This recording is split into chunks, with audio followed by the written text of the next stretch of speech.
مادر، آن لحظه‌ای که سرم را سر زانویت می‌گذارم، تصور می‌کنم بهشتی پر از مهر و محبت که بدی، ظلم و نفرت را نمی‌شناسد. هر لحظه‌ای که دستانی مهربانت سرم را سیله می‌نماید، می‌دانی برایم چون طبیبی که همه این مریضی را دوا می‌کنی. امروز که در سن بلاغتم، می‌خواهم الله‌هایت را پیوسته بشنوم. صدایت مثل یادهای گذشته شیرین، دلنشین و خاطره مانند. هر لحظه به آغوشت سر می‌گذارم، می‌خواهم با صدای بلند بگیریم. سحرگاهان که با صدای تو از رخت خواب می‌خیزم، شنیدن آوازش روح را نوازش می‌کند. مادر، از تو پوزش می‌خواهم، دستانت را می‌بوسم. مرا در نیمه راه تنها مگذار. در سن طفلیم یک لحظه نیم روشنی به یادم می‌آید. من آن وقت تنها راست ایستادن را می‌آموختم. تو برای عوض کردن لباسم روی کتم گذاشتی. همین وقت زنی همسایه در آمده چیزی پرسان شد و تو به اختیار مرا تنها گذاشتی و سوی آشخانه رفتی. میدانی هرچند آن وقت خیلی خرد بودم، اما احساساتم را برعلا یاد دارم. این احساسی ترس از تنهایی بود. چشمانم دنبالت می رفتند. با هیجان سویت می نگریستم. نگاههایم زاری می کردند. مادر، من می ترسم. در آخر پایهایم مرا برداشته نتوانستند و من به زمین افتاده بودم. من تا حال از این احساسات در هراسم. نمی خواهم بر زبان آورم، اما باید گویم. خدایا، ناخواست روزی طلب رفتن پیش آید. بدان من به تو تنهایم. برایم تا ابد زنده بمان مادر. خوشروز مادرم، دلسوز مادرم، گنجی یگانه، خورشید خاورم. فرزند تو بزرگ، فرزند تو کلام، مانند زندگی عمر تو جاویدان. مرد ندیده‌ام مثل تو بردار، فیض ندیده‌ام مثل تو خاکسار.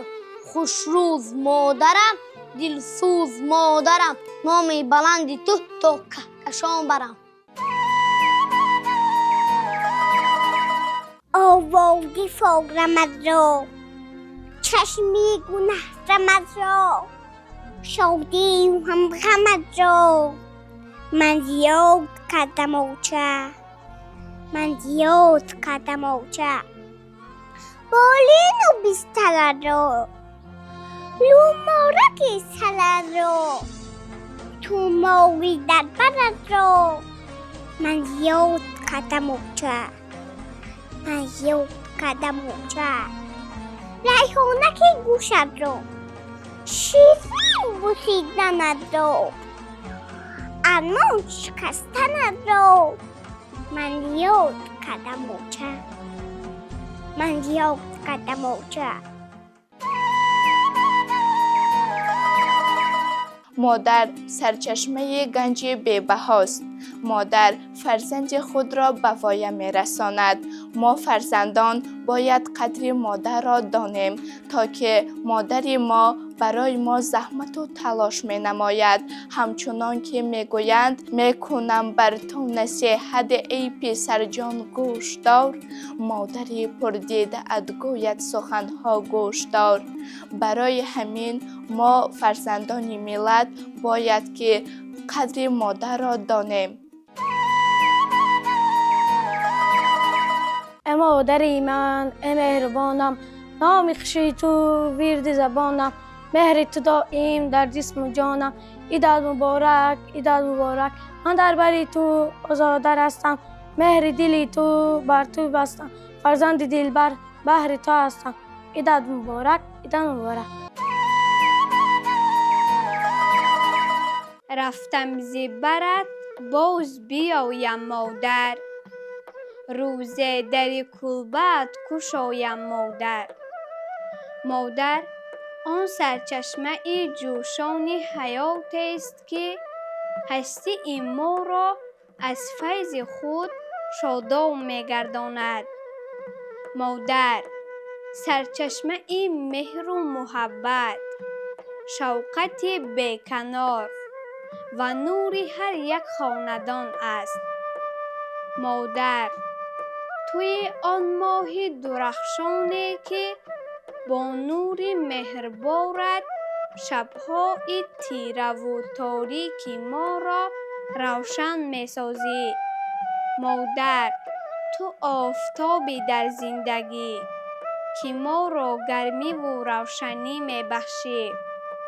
مادر زندگی از تو آغاز می‌شود و دنیا از بوی مقدس تو عطرآگین است. مادر بانوی هر یک خاندان و حسن بخش زمین و نصرت بخش تمام روح انسان است.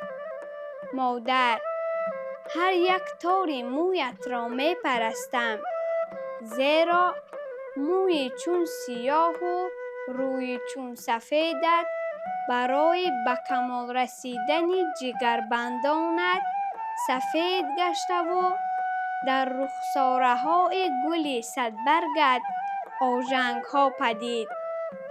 تمام عمر بهر پیشروی و سعادتمندی فرزندانت کوشش کرده ای و به زندگی ما شکوه و شهامت بخشیده ای. سجده آرم پیش پایت مادرم، صدقه هر تار مویت مادرم. مادر تو سجدگاه و آفتاب درخشانی هستی که برای ما فرزندانت، پس دعایمان کن. مادر که بهشت زیر قدم مادران است، دیگر کسی نمانده در آشیان مادر. یک یک همه برفتند از آستان مادر. شه بچه ها مسافر پابند شهر غربت، شه دختران شهری دور از جهان مادر. در بام ناعلاجی از قصد انتظاری، نور نماند باقی در دیدگان مادر. هرچند خاک گشته است آوان نورسیم، اما همیشه باقی است در یادمان مادر. غم سنجک بسازید ای اختراعکاران، تا آگهی بیابم از درد جان مادر. 100 بار دو گرفتم از فن آوچبانی، نگذشتم آخر ای وای از امتحان مادر. سرجم شد پریشان در کوچه های هجران، خالی سراست امروز جمعیستان مادر. و روی خاندانی تو دیرم گم میزند مادر.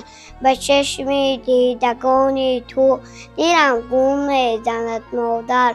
شبانگاه به گردون ستاره میزند چشمک، به چشم مهربانی تو دیرم گم میزند مادر.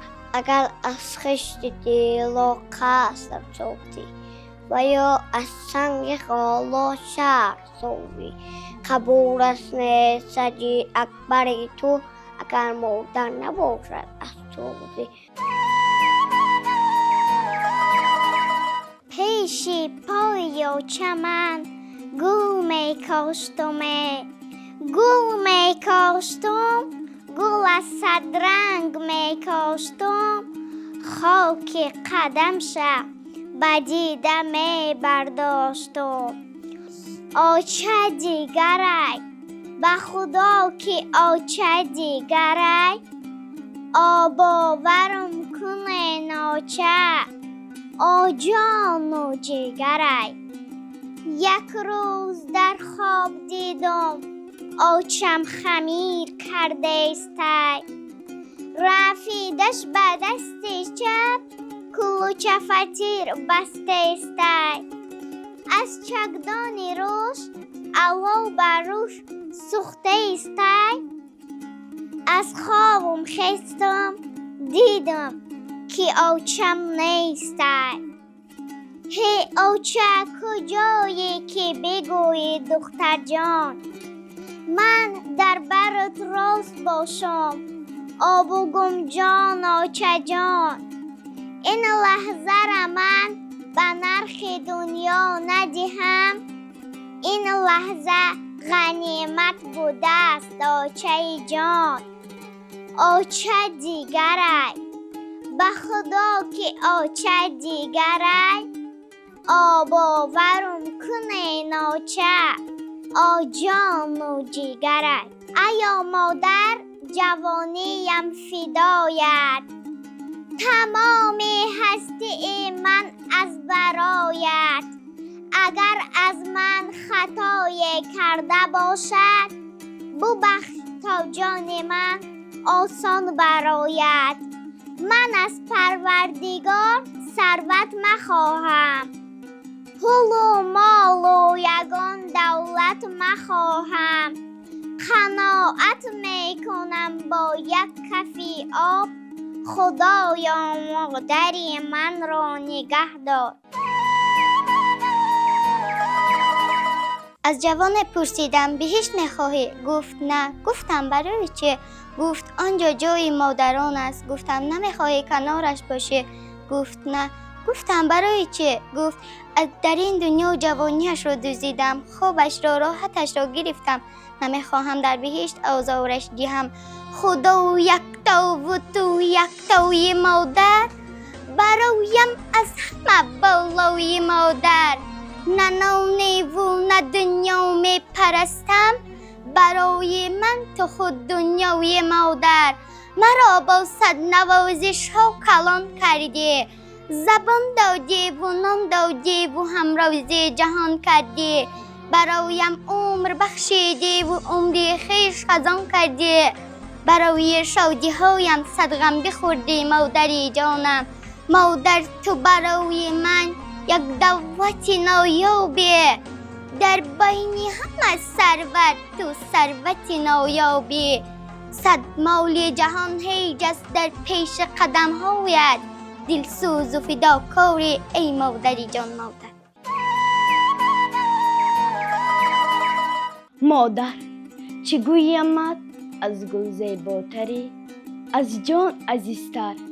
چه حرفی برایت برابر دانم که همه ای آن مقدسات و ولایتت را افاده سازم.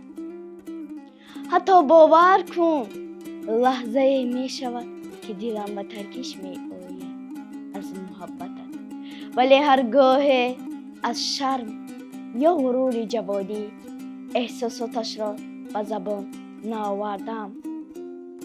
کمم حساب چون یک فردی خاکیم.